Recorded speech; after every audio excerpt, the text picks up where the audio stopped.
chers auditeurs de la radio et de la télévision La Foi en Jésus. Donc, je vous souhaite la bienvenue pour cette nouvelle émission de Femmes intégrales avec comme thème ce que nous poursuivons de la semaine passée, c'est la nouvelle alliance. Avant de commencer cette émission, je vous invite à vous incliner dans la prière avec moi et nous allons vraiment invoquer l'Esprit de Dieu pour qu'il puisse vraiment conduire ces moments et que je puisse être un canal qu'il va utiliser pour nous enseigner ce soir et que chacun d'entre nous, notre cœur puisse être touché et préparé pour recevoir ce que Dieu veut mettre dans notre cœur encore ce soir. Inclinons-nous dans la prière. Éternel notre Dieu, nous venons devant toi encore, Seigneur, tels que nous sommes. Seigneur, nous venons devant ton trône de la grâce. Nous venons, Seigneur, devant toi qui es un Dieu saint. Seigneur, pour invoquer ta grâce encore sur nous ce soir.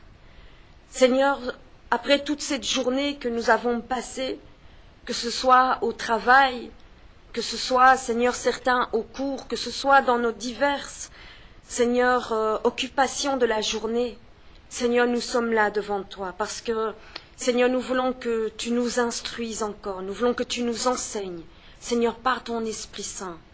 Voilà, Seigneur, pourquoi nous demandons ta grâce. Viens disposer nos cœurs.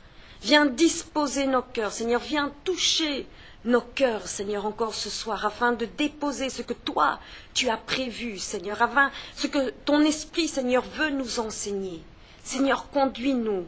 Seigneur, conduis-nous dans toute la vérité qui libère et qui affranchit. Seigneur, notre Dieu, nous te faisons confiance. Et nous nous soumettons à toi, nous nous soumettons à ta puissance, Seigneur. Seigneur, utilise-nous et conduis-nous, Seigneur. Viens toucher nos cœurs, remplis nos vies, Seigneur, de toi. Seigneur, que chaque auditeur encore ce soir, que ce soit à la télévision, que ce soit à la radio, soit touché, enseigné, reçoive quelque chose. Seigneur, tu connais ton peuple, tu connais tes enfants, tu sais, Seigneur, ce dont ils ont besoin, Seigneur. C'est pourquoi va, Saint-Esprit de Dieu, va dans tous ces foyers, va dans tous ces lieux et touche, Seigneur, par la puissance de ton Esprit. Père, je te fais confiance. Saint-Esprit, je te fais confiance de ce que tu vas me guider encore ce soir. Dans le nom puissant de Jésus-Christ, j'ai prié. Amen. Amen. Voilà. Donc, je voulais faire un petit rappel sur l'émission de la semaine passée, donc qui était intitulée Nouvelle Alliance. Nouvelle Alliance parce que, donc, je rappelle, nous avons vu le parcours de notre conversion, nous avons vu comment le Seigneur nous a attirés à lui, chacun d'entre nous tels que nous sommes, et si nous sommes là encore ce soir, c'est le Saint-Esprit seul qui nous attire à lui, et nous comprenons que nous servons un Dieu d'alliance. Nous nous sommes engagés dans la voie chrétienne, nous avons démarré un chemin avec notre Seigneur. C'est une nouvelle vie qui s'offre devant nous avec une destinée préparée spécialement pour chacun d'entre nous. Nous qui sommes uniques chacun, nous avons vu combien nous étions uniques, combien le Seigneur nous avait désirés chacun particulièrement et que nous sommes vraiment individuels devant le Seigneur. Chacun a sa destinée et le Seigneur appelle chacun à sa manière parce qu'il sait ce qui est de meilleur pour nous. Et donc, nous comprenons que nous devons nous engager. Dieu dit, il est un Dieu d'alliance. Et donc, la semaine passée, nous avons vu comment est-ce que Dieu se positionne dans son alliance. Nous avons vu que Dieu a commencé une alliance avec un homme nommé Abraham. Et il a contracté cette alliance avec Abraham parce que Abraham avait foi en lui. Donc, uniquement sur base de la foi, la Bible nous dit que Abraham crut et cela lui fut imputé à justice. Et Dieu contracte c'est vraiment en contracte parce que donc nous avons expliqué le terme alliance, que une alliance c'est vraiment un pacte, que ça peut être nous c'est envers Dieu, ça peut être aussi une alliance envers une personne, on prend le cas vraiment du mariage, ça peut être une alliance des pays qui font des alliances ensemble, et donc nous avons vu que cette alliance vraiment est ratifiée, elle est signée, il faut vraiment un engagement de la part des deux personnes, de la part des deux côtés, de la part des deux États membres. Il faut vraiment un engagement et il faut que chacun puisse signer cela. Et donc, nous allons voir comment cette alliance a évolué. Parce que en Jérémie 31, la Bible nous dit que Dieu annonce par son serviteur une nouvelle alliance. Et donc, nous avons vu ceci, l'alliance que Dieu a contractée avec Abraham, lorsqu'il s'est engagé, il lui avait déjà promis, il s'était déjà engagé dans une alliance éternelle, une alliance perpétuelle. Et donc, Dieu s'est engagé. Mais Jérémie nous annonce une nouvelle alliance.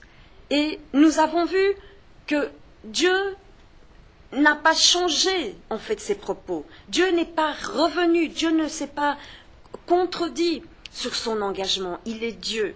Et lorsqu'il dit quelque chose, il va à fond dans ce qu'il dit. Il ne se rétracte pas. Sa parole est sa parole.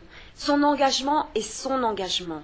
Et donc, nous allons voir cela, donc nous allons relire cela dans l'alliance qu'il a fait donc avec Abraham dans Genèse, au chapitre 17. Donc, nous pouvons prendre nos Bibles. Et donc, encore une fois, je me répète, donc je vous encourage vraiment de me suivre avec une Bible, de me suivre avec un cahier de notes et un crayon, de façon à pouvoir noter les choses que je dis et de pouvoir y revenir dessus. Vous savez, les chrétiens du Nouveau Testament, on nous dit qu'ils revenaient sur ces choses-là. Ils revenaient, ils méditaient, ils analysaient tout ce qu'il leur était annoncé. Parce que nous sommes des hommes et nous sommes des canaux que Dieu veut utiliser, mais nous devons encore vérifier toute cette parole. Vraiment, qu'est-ce que la Bible me dit? Ne pas se contenter uniquement des enseignements qu'on nous dit comme ça verbalement, mais toute chose qui nous est enseignée, nous devons, c'est une responsabilité aussi, nous devons aller la vérifier. Est-ce que la parole de Dieu me dit vraiment ce que cette prédicatrice, ce que cette enseignante, ce que cet enseignant m'annonce? Est-ce que la parole me dit cela? Et qu'est-ce que la parole me dit si cela est contraire? Donc, Genèse, au chapitre 17, nous allons revenir en vitesse sur cette alliance que Dieu contracte avec Abraham. Donc, nous lisons à partir du verset 1.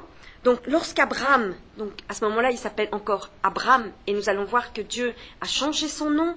Abraham fut âgé de 80... Un instant, je vais mettre mes lunettes, excusez-moi. Voilà. Lorsqu'Abraham fut âgé de 99 ans, l'Éternel lui apparut et lui dit, « Je suis l'Éternel, le Dieu Tout-Puissant. Marche devant ma face, sois intègre. J'établirai mon alliance entre moi et toi, et je te multiplierai à l'infini. » Abraham tomba sur sa face, et Dieu lui parla en disant, « Voici mon alliance que je fais avec toi. Tu deviendras père d'une multitude de nations. On ne t'appellera plus Abraham, mais ton nom sera Abraham.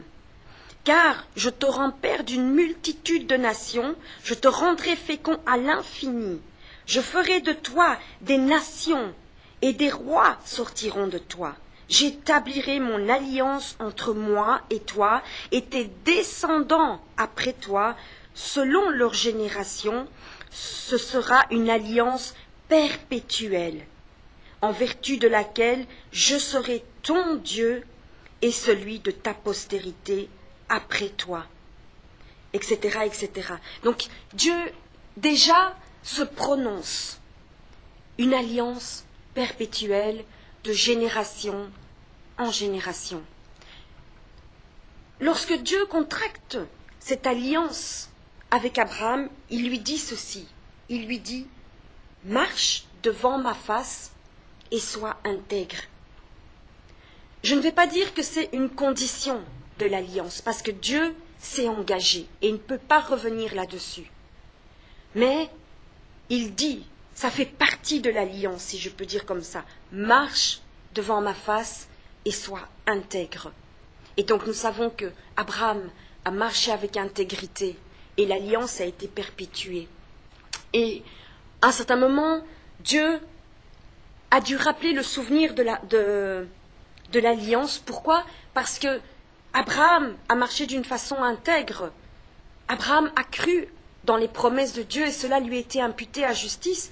Mais les générations qui ont suivi, le peuple d'Israël s'est détourné de Dieu. Nous connaissons l'histoire et nous savons comment le peuple s'est détourné de Dieu. Nous n'allons pas vraiment entrer en profondeur là-dessus. Je vais vraiment faire un rappel pour pouvoir continuer et terminer ce que Dieu vraiment m'a mis à cœur par rapport à cette alliance.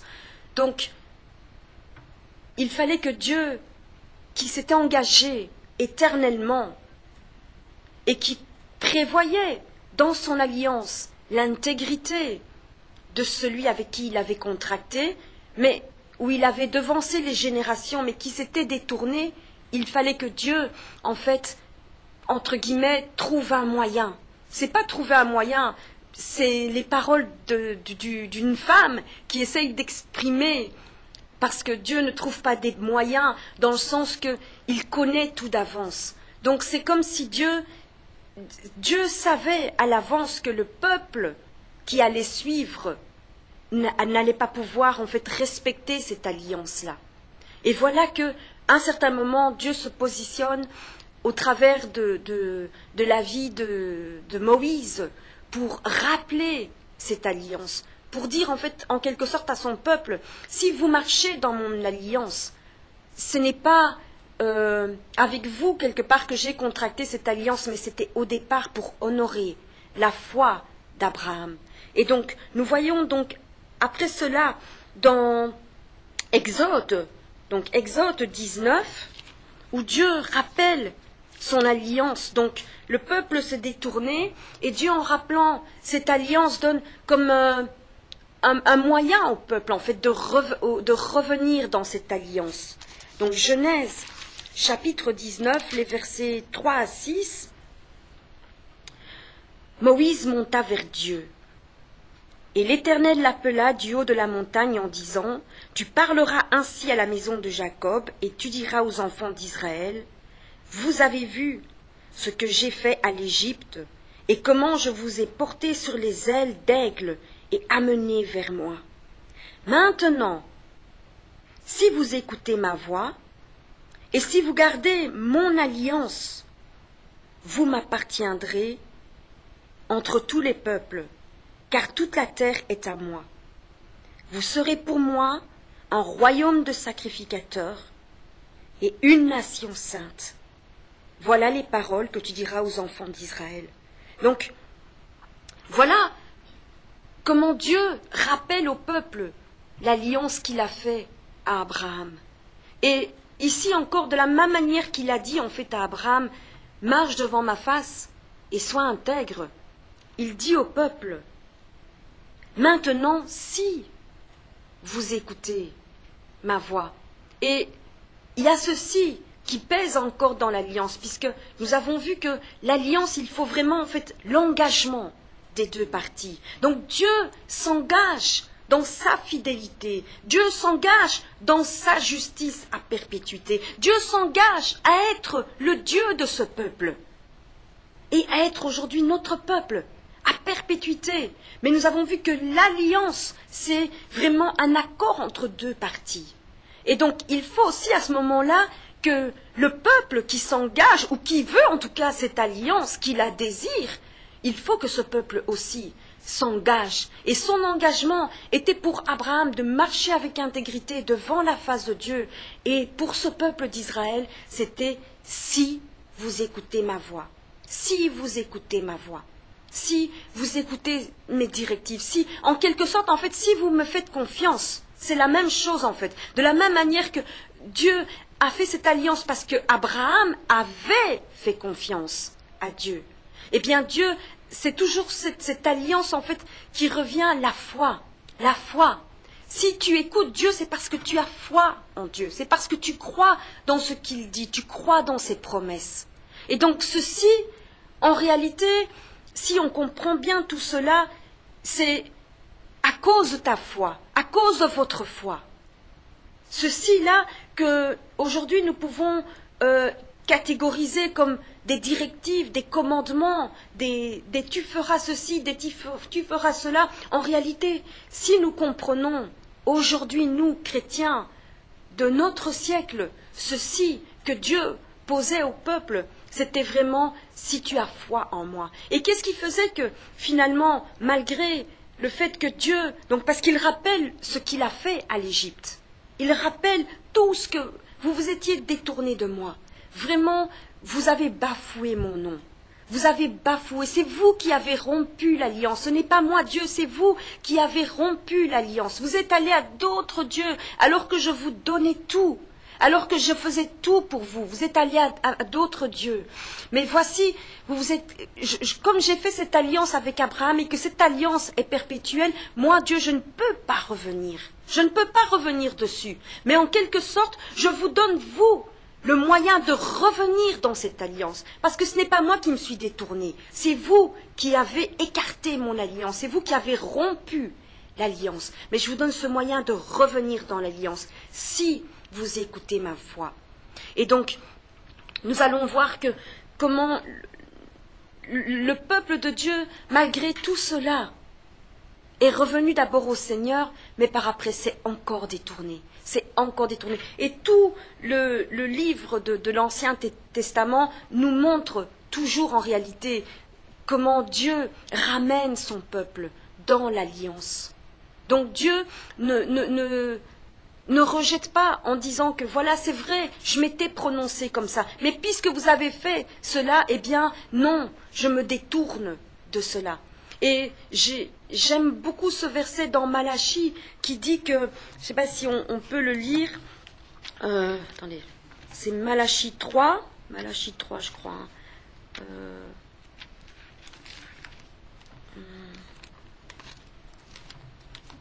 Donc c'est vraiment à la fin de l'Ancien Testament. Je ne me trompe pas.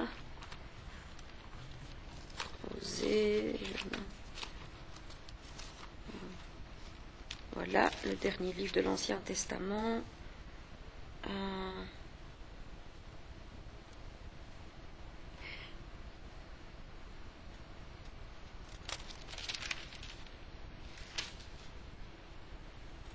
Excusez-moi, je cherche ce passage où il dit donc, le chapitre 3, là, le verset 6, « Car moi, je suis l'Éternel, je ne change pas. Et vous, enfants de Jacob, vous n'avez pas été consumés.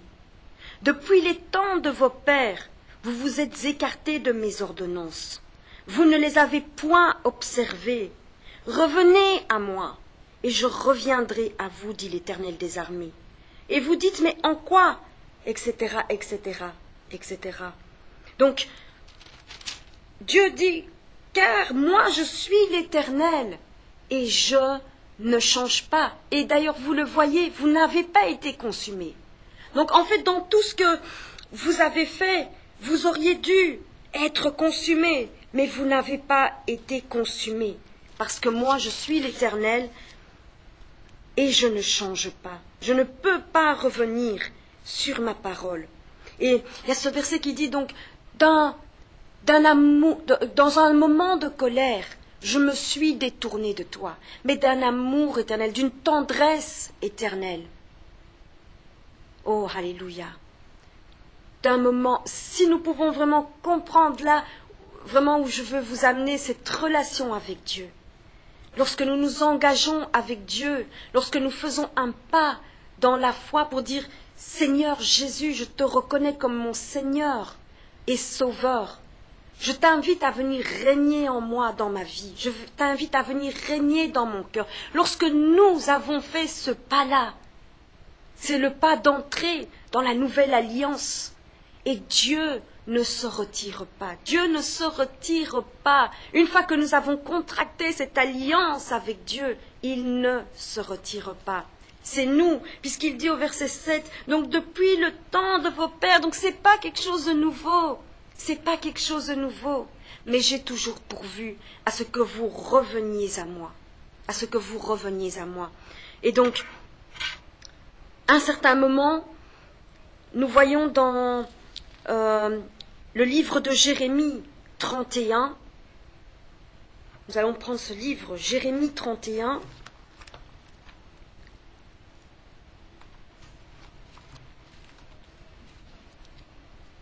voilà, et nous pouvons vite lire à partir du verset 31, verset 31, voilà. Voici, les jours viennent, dit l'Éternel, où je ferai avec la maison d'Israël et la maison de Juda une alliance nouvelle. Une alliance nouvelle. Ah, mais comment Dieu, qui a promis à Abraham une alliance perpétuelle, peut-il dire maintenant qu'il va faire une alliance nouvelle? Alors que nous venons de lire dans Malachie qu'il est Dieu et qu'il ne change pas sa parole, qu'il ne se retracte pas de sa parole, mais ici il nous annonce une nouvelle alliance.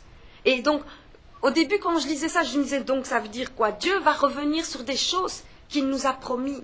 Quelque part dans sa parole, nous aimons bien ce verset qui nous dit si la prophétie tarde à venir, attends-la fermement, parce qu'elle s'accomplira, et elle s'accomplira certainement. Mais donc Dieu promet quelque chose, Dieu, et surtout au travers d'une alliance où on avait vu vraiment que c'est une alliance est profonde. Dieu va-t-il revenir sur ces choses-là? Verset 32, non, une alliance comme j'ai traité avec leur père, le jour où je les ai saisis par la main. Donc là, il rappelle l'alliance que nous avons vue de Genèse 17. Quoique je fusse leur maître, dit l'Éternel. Donc, c'est moi leur maître, mais je viens encore les tirer de leur pétrin. C'est eux qui se détournent de moi, mais moi je fais encore tout pour les ramener à moi. Verset 33, mais voici l'alliance que je ferai avec la maison d'Israël. Après ces jours-là, dit l'Éternel, je mettrai ma loi au-dedans d'eux. Je l'écrirai dans leur cœur, et je serai leur Dieu. Celui-ci n'enseignera plus son prochain, ni celui-là son frère, en disant « Connaissez l'Éternel, car tous me connaîtront. » Et ce verset donc me rappelle celui de Joël, où il dit que dans les temps futurs, je répandrai mon esprit sur toute chair. Vos fils et vos filles prophétiseront. C'est dans le sens aussi d'enseigner, parce que nous savons que prophétiser, ça peut être apporter la parole de Dieu aussi, comme annoncer les oracles de l'Éternel. Donc Joël annonce ces choses-là. Dans les temps derniers, je répandrai mon esprit sur toute chair. Et donc ici, au verset 34, celui-ci n'enseignera plus son prochain, ni celui-là son frère, en disant « Connaissez l'Éternel, car tous me connaîtront. » Alors aujourd'hui, on est presque au 22e siècle, et est-ce que toute la terre connaît déjà le Seigneur? Puisqu'ici, la parole nous dit que « et tous connaîtront le Seigneur ». Donc, c'est une manière de dire que Dieu va continuer à se révéler. Dieu est le Dieu qui se révèle à son peuple. Et nous savons dans la parole qu'il dit qu'il met la pensée de l'éternité. Il a mis la pensée de l'éternité dans le cœur de tout un chacun. Tout un chacun. Tout un chacun.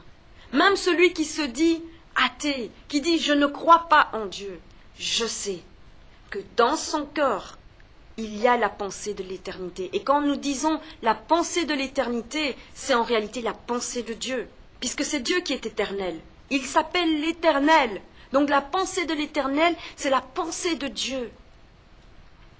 Et donc, je sais que dans le cœur de tout être, il y a cette pensée-là. Donc, verset 34, donc il ne dira plus à son frère Connaissez l'Éternel, car tous me connaîtront. Depuis le plus petit jusqu'au plus grand, dit l'Éternel, car je pardonnerai leurs iniquités et je ne me souviendrai plus de leurs péchés. Donc, ici, ce que nous voyons de nouveau, en fait, où il dit, voilà, je fais une nouvelle alliance, et c'est là que nous comprenons. J'ai dit avec Abraham, il a dit à Abraham, marche avec moi d'une façon intègre, marche devant ma face et sois intègre. Et il dit au peuple d'Israël, si vous écoutez ma voix. Et ici, dans Jérémie, il ne soulève pas ces choses-là, mais il dit, parce que je pardonnerai leurs iniquités. Parce que je pardonnerai leurs iniquités. Et nous comprenons par là que, en réalité, c'est pas une nouvelle alliance que Dieu, en fait, il perpétue son alliance qu'il a faite avec Abraham, mais il dit que voilà, puisque vous n'arrivez pas à marcher, puisque voilà, vos Malachie, vos pères, depuis le temps de vos pères, vous marchez de cette façon-là, vous n'arrivez pas à rester constant. Vous n'arrivez pas à rester constant. Vous prenez des engagements, mais vous ne savez pas les tenir. Peut-être au moment où vous prenez ces engagements, votre cœur est réellement sincère, mais vous ne savez pas tenir ces engagements. C'est parce que vous avez bien sûr hérité la nature pécheresse de vos pères. Donc depuis le temps de nos pères, c'est bien sûr depuis le temps d'Adam. Et donc c'est pas parce qu'un homme arrive à marcher de cette façon intègre que pour autant le peuple entier marche de la façon intègre. Parce que c'est notre cœur devant le Seigneur. Et chacun marche individuellement devant le Seigneur. Mais donc, au travers de cela, il dit bien, je ne peux pas rompre mon alliance. Donc, en fait, la seule chose que j'ai, c'est de vous faire comprendre l'alliance du pardon. C'est une alliance qui est basée sur le pardon. Moi, je vous pardonne. Je vous pardonne. Alors, bien sûr, l'alliance que Dieu a contractée ou qu'il a rappelée en fait aux Israélites au travers de la bouche de Moïse, nous savons que c'est lorsque Moïse est descendu de la montagne avec ses lois, et donc il y avait des lois, et puis par après, Dieu a inspiré Moïse pour donner des règles sur les sacrifices, c'était des règles sur les fêtes, c'était des règles sur les conduites entre personnes, comment nous devons nous comporter avec notre prochain. Donc c'était des règles de société, c'était comment nous devons aimer, c'était les choses que nous pouvons faire, les choses que nous ne pouvons pas faire. C'était des règles. Et si nous enfreignions ces règles-là, eh bien, c'est pas que Dieu nous excluait, c'était nous qui nous exclusions de l'alliance. Et donc, Dieu, au travers de tout cela, avait maintenant établi tous des rituels pour le pardon d'avoir enfreint ces règles-là. Si nous enfreignions telle règle, eh bien, nous devions offrir tel sacrifice. Si nous enfreignions tel commandement, eh bien, voilà. Si nous nous comportions de telle manière, eh bien, nous devions apporter tel sacrifice. Et donc, le peuple de Dieu était rentré dans cette religiosité, finalement, de presque dire dans son cœur que je vais faire ce que je veux parce que de toute façon après je vais aller acheter le sacrifice, je vais l'apporter au sacrificateur. En plus, c'est même pas moi qui vais rentrer dans la tente d'assignation, donc il y a un homme là qui risque sa vie pour moi parce que s'il est même pas agréé devant le Seigneur, il va laisser sa vie dans ce sanctuaire là, dans ce lieu saint. Et donc il va même mourir pour moi, mais en tout cas moi je risque même pas ma vie. Et nous étions dans cette religiosité-là. Mais Dieu n'est pas un Dieu de religion. Dieu est un Dieu de relation. Dieu n'est pas un Dieu de tu fais ça ou tu ne fais pas ça. Tu te comportes comme ça ou tu ne te comportes pas comme ça. Dieu est un Dieu de relation. C'est ce qu'il veut. Il veut un échange. Il veut une relation entre nous. Et donc, il base cette alliance sur le pardon. Pourquoi le pardon? Parce que nous savons qu'à un certain moment, Dieu ne pouvait plus recevoir même, ses offrandes ne montaient plus vers lui, puisque le peuple était rentré vraiment dans cette habitude-là. Je pêche, j'amène l'offrande. Je pêche, j'amène l'offrande. Je me comporte mal, eh bien j'appelle Et Dieu en même temps ne pouvait pas se rétracter de son alliance. Il ne pouvait pas, c'était une alliance éternelle. Et donc il dit, voilà, au lieu que vous apportiez vous-même des sacrifices, comme c'est moi en fait qui ai juré à Abraham, c'est moi qui vais trouver la solution. Et comme vos sacrifices ne peuvent plus toucher mon cœur, puisqu'en fait votre cœur n'est même plus dans ce que vous faites, je ne peux plus, puisque nous avons vu donc au travers de Malachie comment Dieu vraiment même peut, il se détourne, il dit je ne peux plus vous voir, je ne peux plus vous regarder, je me détourne, dans un moment de colère, je me détourne de vous. Mais dans mon amour, parce que je ne peux pas vous laisser dans cette situation-là, je ne peux pas vous laisser dans cette situation de séparation avec nous, avec moi. Et donc, je vais pourvoir moi-même au sacrifice, un sacrifice que moi, je sais que je vais agréer, un sacrifice que moi, je sais qu'il est saint, un sacrifice que moi, je sais qu'il a été vraiment mis à part pour moi, un sacrifice qui me coûte moi. Donc pour régler ce problème de péché, puisque c'est un problème de péché, pour régler une fois pour toutes ce problème de péché, et vous faire comprendre mon amour envers vous, que l'alliance que je veux, c'est pas uniquement si vous faites ça, c'est une alliance de foi, que vous ayez foi dans ce que je dis, comprenez que je veux le meilleur pour vous, comprenez que je veux le bonheur pour vous, pour vos foyers, pour vos familles, pour vos patries, pour vos pays, pour vos nations, pour la terre, pour mon peuple que j'ai créé, je veux le bonheur. Donc je vais chercher une solution, et donc Dieu annonce au travers de Jérémie, voici une alliance nouvelle. Et cette alliance nouvelle, nous allons la lire dans Hébreu 8. Hébreu 8.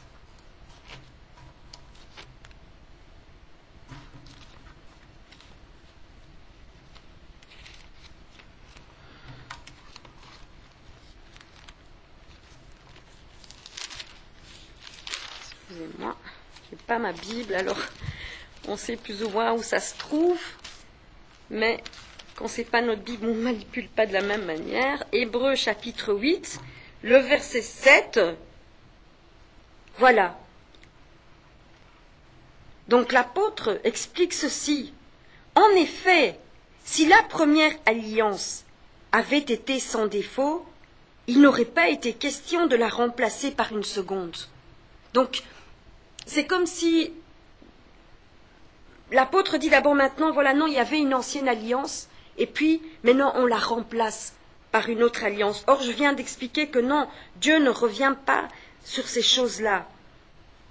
Mais il dit donc, car c'est avec l'expression d'un blâme que le Seigneur dit à Israël, voici, les jours viennent, dit le Seigneur, où je ferai avec la maison d'Israël et la maison de Juda une alliance nouvelle. Non comme l'alliance que je traitais, donc il répète, car ils n'ont pas persévéré dans mon alliance, verset 9. Et moi aussi, je ne me suis pas soucié d'eux, dit le Seigneur. Mais voici l'alliance que je ferai avec la maison d'Israël ces jours-là, dit le Seigneur. Je mettrai mes lois dans leur esprit, et je les écrirai dans leur cœur. Et je serai leur Dieu, et ils seront mon peuple. Aucun n'enseignera plus son concitoyen, ni aucun son frère en disant « Connais le Seigneur », car tous me connaîtront, depuis le plus petit jusqu'au plus grand d'entre eux, parce que je pardonnerai leurs iniquités, et que je ne me souviendrai plus de leurs péchés. En disant une alliance nouvelle, il a déclaré la première ancienne.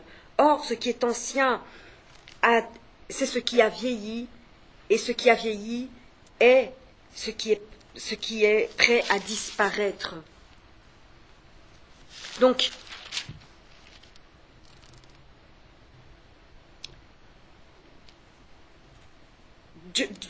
l'apôtre rappelle dans le Nouveau Testament, il rappelle en fait le processus de cette alliance.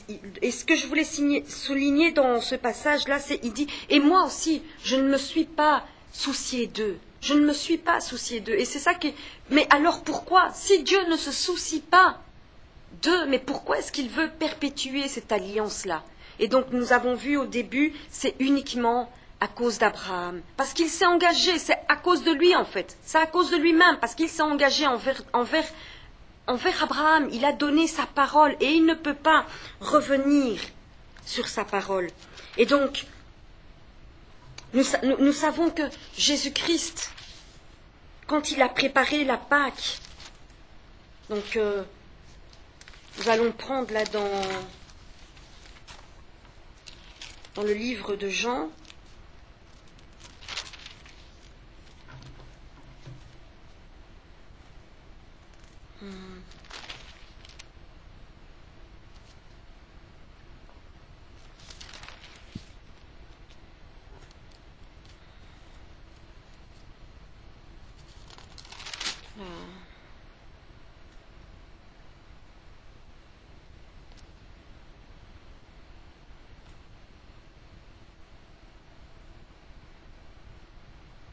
excusez-moi.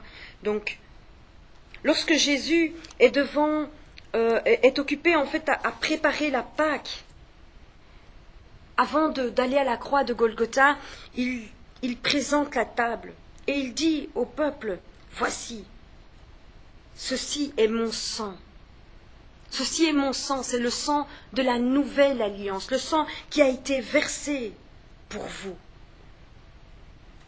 Et le sang de la nouvelle alliance. Donc Jésus explique que autant que du temps de vos pères ou jusqu'à aujourd'hui, vous offriez en fait le sang des boucs, vous offriez le sang des animaux pour que votre péché puisse être lavé, pour que votre péché puisse être purifié, et que Dieu, aujourd'hui, ne peut plus entendre vos prières monter à cause de cela. Eh bien, moi je vous dis, voici, je viens. Il annonce à ses disciples que je vais me donner moi-même, je vais aller à la croix de Golgotha, je serai crucifié, et il dit, voici, c'est ça maintenant. C'est ça, le sang de la nouvelle alliance, c'est mon propre sang. Alors, sur le coup, comme ça, les disciples ne comprennent pas. Ils ne comprennent pas, mais il dit chaque fois que vous ferez cela, faites-le en mémoire de moi. Faites-le en mémoire de foi. Chaque fois.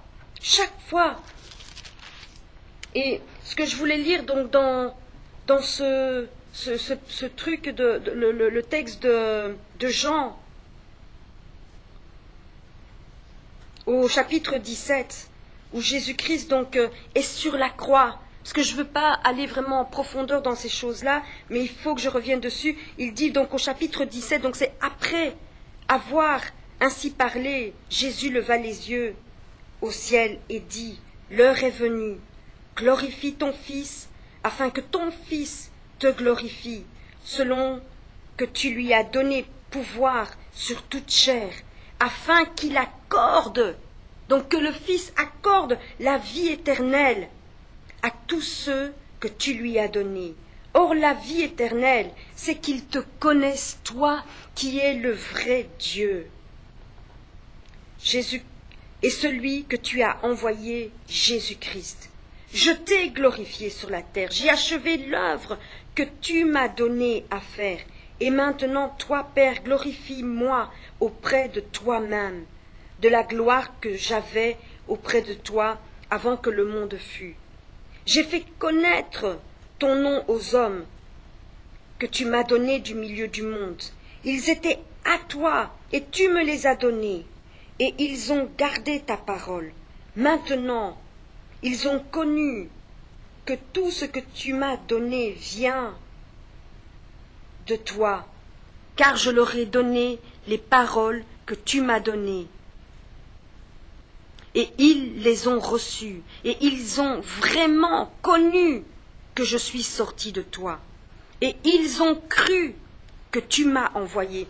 Je ne sais pas si, en lisant ces paroles, nous comprenons la façon dont Jésus-Christ intercède en fait, même avant sa mort, la façon dont Jésus-Christ intercède, plaide notre cause devant le Seigneur. Il parle tout le temps du mot connaître, connaître. Ils ont cru, ils ont connu. En fait, il parle de notre foi. Il parle de notre foi. J'ai commencé en fait cet enseignement en disant que si Dieu a contracté une alliance avec Abraham, c'était à cause de la foi. C'est sur base de la foi d'Abraham en Dieu que Dieu a contracté cette alliance avec lui.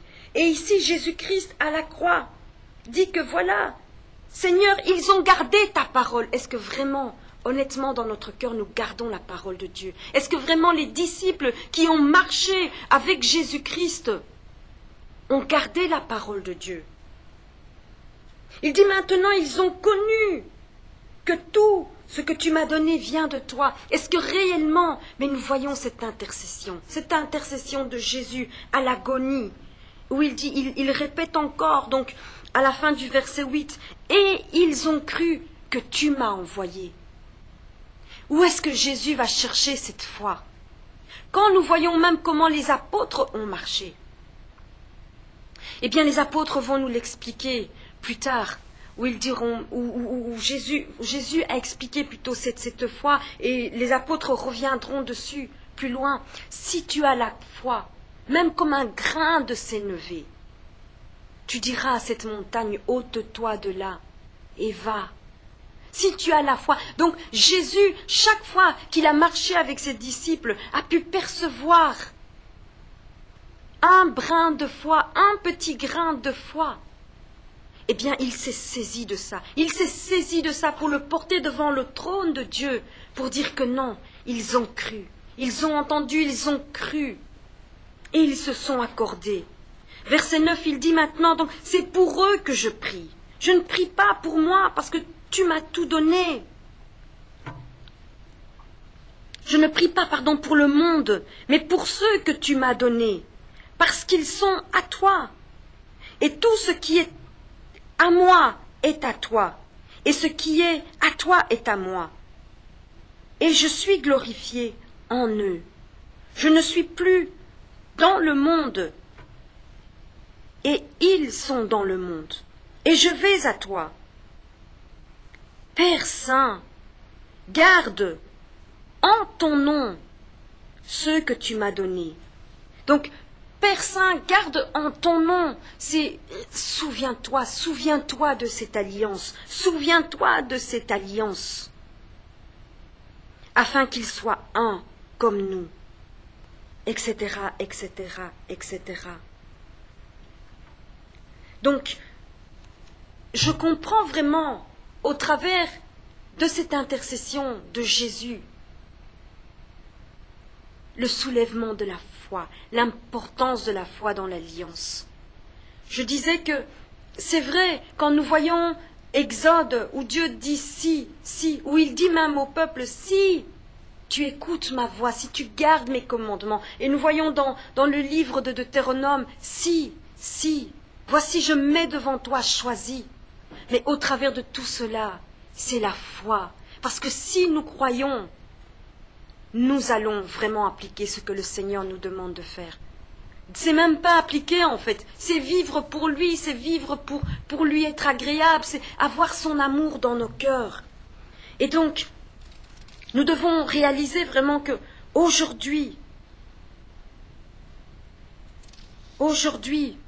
le Seigneur, au travers de son Fils Jésus-Christ, a tout accompli. Quand Jésus-Christ va expirer, il va dire, Père, tout est accompli. Tout est accompli. Et donc, nous devons vraiment réaliser que nous entrons aujourd'hui dans une nouvelle alliance. Et donc, qu'aujourd'hui nous n'allons pas dans cette alliance avec des efforts. Nous n'allons pas dans cette alliance avec notre propre force. Nous n'allons pas dans cette alliance, dans cette relation avec Dieu, avec ce que nous sommes capables, parce que nous ne sommes capables de rien. Mais Jésus dit à la croix de Golgotha, j'ai tout accompli. J'ai tout accompli. J'ai tout fait. Tout ce que vous ne saviez pas faire, je l'ai fait. Toute l'obéissance que vous ne pouviez pas, j'ai été obéissant jusqu'à la mort. Nous n'allons pas par notre propre force. Nous n'allons pas avec nos propres mérites. Nous n'allons pas avec nos sacrifices. Oui, c'est vrai, nous chantons « J'entrerai dans ces portes avec les chants dans mon cœur. Je viendrai louer le Seigneur. » etc., etc. Où nous dirons que voilà, nous venons apporter des sacrifices de louange. C'est tout ce que nous pouvons apporter au Seigneur comme sacrifice réel. Si nous donnons quelque chose au Seigneur aujourd'hui, ce n'est pas pour payer quelque chose, ce n'est pas pour... Tu ne peux pas payer Donc je disais la semaine passée, quelqu'un m'avait dit non, il faut que tu donnes l'offrande pour le salut d'un membre de ta famille. Mais j'ai écouté parce que c'était un serviteur de Dieu, mais j'ai réfléchi, j'ai dit mais je ne peux pas payer pour le salut d'une personne, Jésus-Christ. Ce serait ce serait vraiment bafouer ce que Jésus, ce serait marcher, ce serait même cracher sur ce que Jésus a accompli à la croix de Golgotha. De dire que j'apporte un sacrifice, que j'apporte une offrande pour le salut d'une personne. Oh Seigneur, fais-nous miséricorde vraiment, fais-nous grâce pour que nous puissions entrer dans ces choses-là. La loi de la liberté, la loi de la liberté. C'est cette alliance, ce qui scelle cette alliance-là, c'est le sang de Jésus-Christ. C'est le seul sceau qui peut vraiment valider l'alliance. Tu peux faire tout ce que tu veux. C'est vrai, je ne dis pas que nous ne devons pas apporter nos dîmes et nos offrandes, parce que nous devons apporter nos dîmes et nos offrandes, mais la Bible nous dit pourquoi aussi. Pourquoi nous devons apporter la dîme et les offrandes? Si le Seigneur te met quelque chose à cœur, fais-le de tout cœur, fais-le pour le Seigneur, fais-le pour lui, mais ne le fais pas pour toi. Ne le fais pas pour te racheter de tes fautes, ne le fais pas pour les choses que tu as négligées dans ta vie. Ne le fais pas pour toi. Tout ce que vous faites, faites-le pour le Seigneur de bon cœur. Alléluia. Alléluia. Si nous pouvons comprendre cela, je vous assure que ça va débloquer même des finances dans les églises. Parce qu'aujourd'hui, les pasteurs veulent vraiment s'engager à temps plein dans le ministère et ils n'arrivent pas à subvenir aux besoins de leur famille et ils n'arrivent pas à payer les loyers de l'église et ils n'arrivent pas à avoir des lieux convenables de culte où ils n'arrivent pas à avoir du matériel vraiment d'évangélisation. Mais ces pasteurs-là aussi ne comprennent pas la dimension de cette nouvelle alliance. Et ils sont là, occupés à prêcher. Oui, on doit enseigner le peuple pour dire qu'ils doivent apporter les dîmes et les offrandes. Mais nous devons vraiment enseigner sur vraiment cette alliance. Qu'est-ce que c'est cette alliance? Parce qu'aujourd'hui, les chrétiens ne comprennent plus cette alliance-là. Alléluia. Et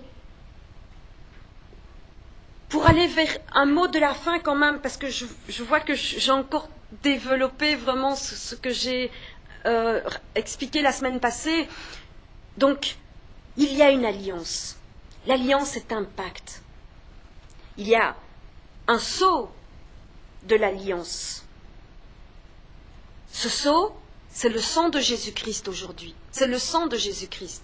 Et il y a un signe. Il y a un signe de cette alliance. Quand les pays vont traiter l'alliance, le signe qui va se manifester. Le signe, c'est quelque chose qui se manifeste. C'est ça le signe. Oui, voilà, il y a des nations qui ont fait des alliances entre elles. C'est quoi le signe? C'était la paix. Ils ont fait des alliances de paix. Eh bien, nous devons voir la paix. Aujourd'hui, le signe de cette alliance-là. Et c'est ce que j'essaye... C'est un peu le mot-clé, je veux dire, de la soirée. C'est ce que vraiment je porte depuis le début où j'ai parlé vraiment que Abraham crut et cela lui fut imputé à justice. Où j'ai expliqué comment Dieu dit si vous écoutez et que j'ai expliqué que si nous écoutons, c'est parce qu'en réalité nous croyons. Nous croyons. l'exemple d'un enfant, nous le connaissons bien, nous le prenons souvent. Si je dis à ma fille, chérie, ne touche pas à ce feu, ne t'approche pas de là parce que tu vas te brûler. Pourquoi est-ce que l'enfant va quand même aller? Il ne me croit pas. Il ne me croit pas. Il dit, mais qu'est-ce que maman dit là? Donc je vais aller toucher et l'enfant va se brûler. C'est au début, c'est quoi? Elle ne croit pas ce que maman a dit. Si je dis recule de ce trottoir parce que les voitures sont dangereuses et ça peut te frôler.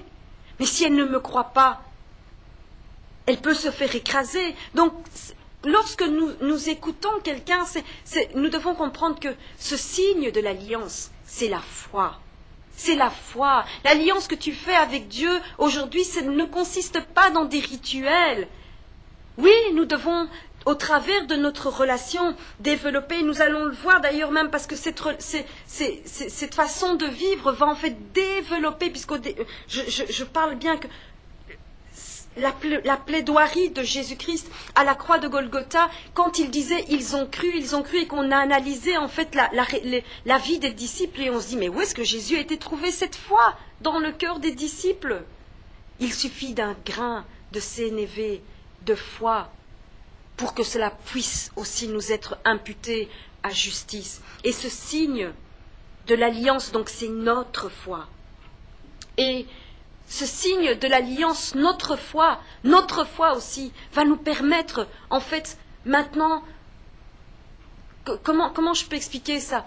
De recevoir l'Esprit de Dieu. De recevoir, c'est la foi qui va nous permettre de recevoir l'Esprit de Dieu. Et l'Esprit, comme je dis, nous n'entrons pas dans une alliance avec notre propre force, mais nous allons avec la force que l'Éternel va nous donner, et cette force va nous venir au travers de l'Esprit de Dieu. Et je vais essayer de conclure donc avec ce verset donc dans Galates 3, le verset 2.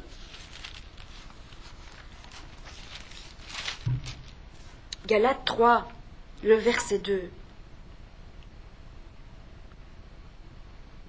On va commencer au premier verset pour être dans le contexte, où donc Paul dit comme ça aux Galatiens, aux Galates, dépourvus de sens. Qui vous a fasciné? Et ce mot m'interpelle. Qui vous a fasciné? Pour que vous n'obéissiez plus à la vérité. Vous, aux yeux de qui Jésus-Christ a été peint comme crucifié. Écoutez bien les mots. Qui vous a fasciné? Jésus-Christ crucifié. Voici seulement ce que je veux apprendre de vous. Est-ce par les œuvres de la loi que vous avez reçu l'Esprit? Est-ce par les œuvres de la loi que vous avez reçu l'Esprit? Ou par la prédication de la foi? La prédication de la foi. La prédication de la foi. Est-ce que c'est par les œuvres de la loi que vous avez reçu quoi? L'Esprit? Ou bien c'est par la prédication de la foi? La foi en quoi? En Jésus-Christ crucifié. En Jésus-Christ, celui qui est mort à la croix de Golgotha, pour que vous n'ayez plus à venir offrir des sacrifices, qui s'est offert lui-même. Et il dit, mais comment vous avez été fascinés? Aujourd'hui, les prédicateurs cherchent des messages grandioses, où ils vont chercher à décortiquer dans la parole, dans l'Ancien Testament, pour nous ramener dans la servitude, des choses mystiques que Dieu a cachées, que Dieu a dissimulées, et que eux seuls ont la révélation. Ils veulent nous fasciner par des discours. Mais Paul dit ceci, je ne veux apprendre de vous qu'une seule chose. C'est la seule chose qui m'intéresse. Vos discours, mettez-les de côté. Sur quoi est basée ta foi? Est-ce que c'est vraiment sur Jésus-Christ et Jésus-Christ ressuscité? Jésus-Christ, crucifié. Qu'est-ce qui fait ta foi? Qu'est-ce qui fait la clé de ton salut? Qu'est-ce qui fait que tu as donné ta vie à Jésus-Christ aujourd'hui? Jésus-Christ crucifié. Alléluia. Alléluia. Et vraiment, je vous encourage cela. Je vous encourage vraiment cela. Vous savez, on ne se sanctifie pas pour entrer dans une alliance. C'est parce que nous sommes dans l'alliance que nous nous sanctifions. C'est parce que nous avons compris. Nous avons été touchés, nous avons eu la révélation. C'est pour cela que nous nous sanctifions. Nous ne nous sanctifions pas pour entrer dans une alliance, non. Jésus-Christ dit, j'ai tout accompli. Voici le sang de la nouvelle alliance.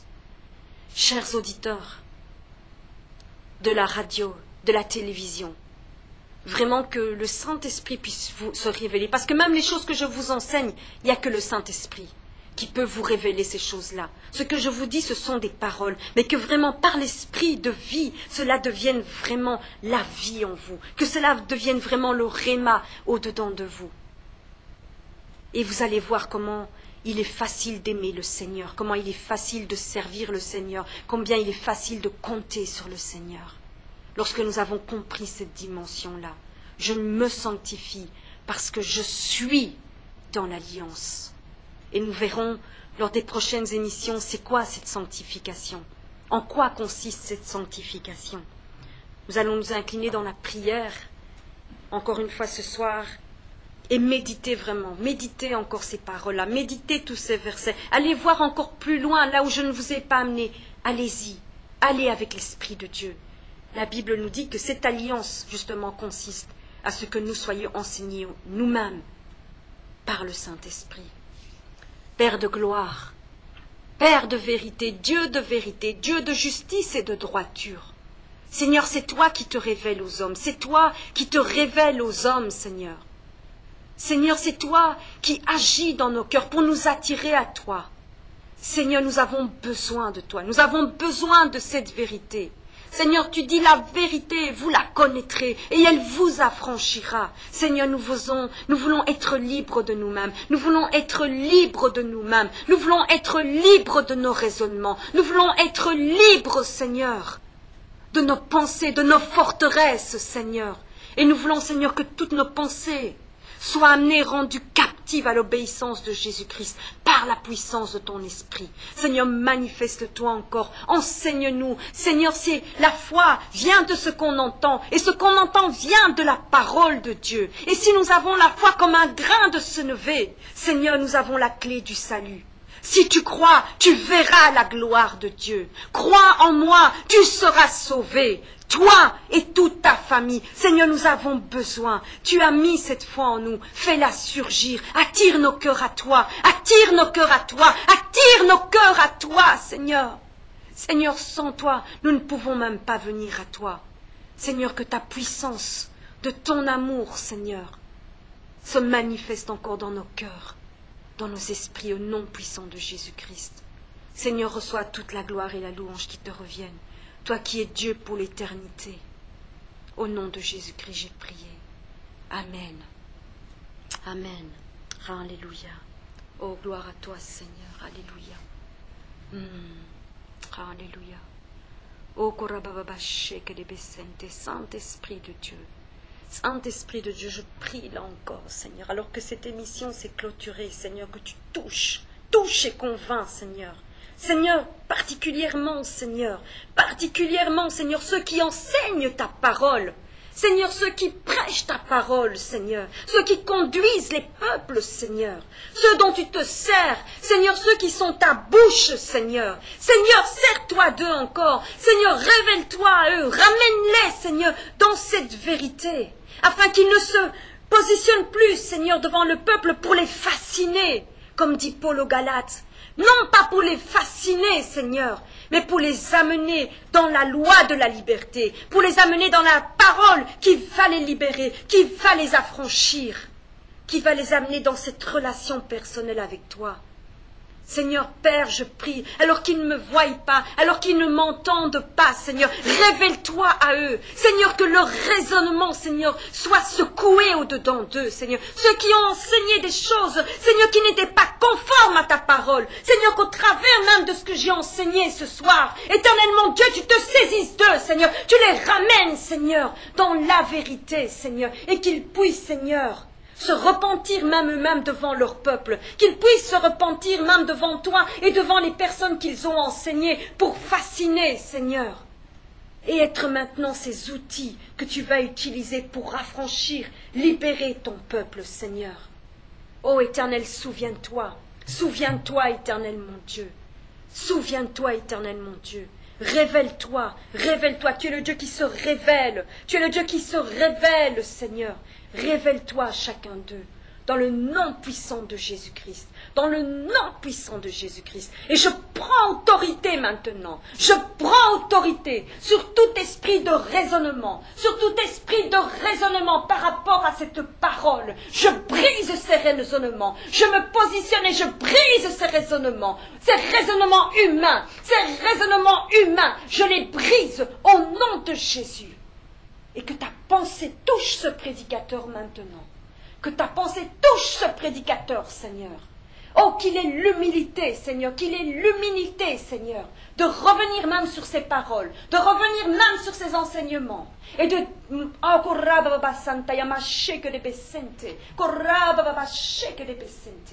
Seigneur, ta parole dit que elle est trop puissante pour séparer ce qui est moi, les jointures. Ta parole est trop puissante, Seigneur. Et cet homme, cette femme qui te craint, qui t'aime et qui cherche la vérité, eh bien, tu te révèles à eux. Tu te révèles à eux, Seigneur. Glorifie-toi, Seigneur, dans le nom puissant de Jésus-Christ. Dans le nom puissant de Jésus-Christ, glorifie-toi, Seigneur. Amen. Alléluia. Oh, Alléluia. Saint-Esprit.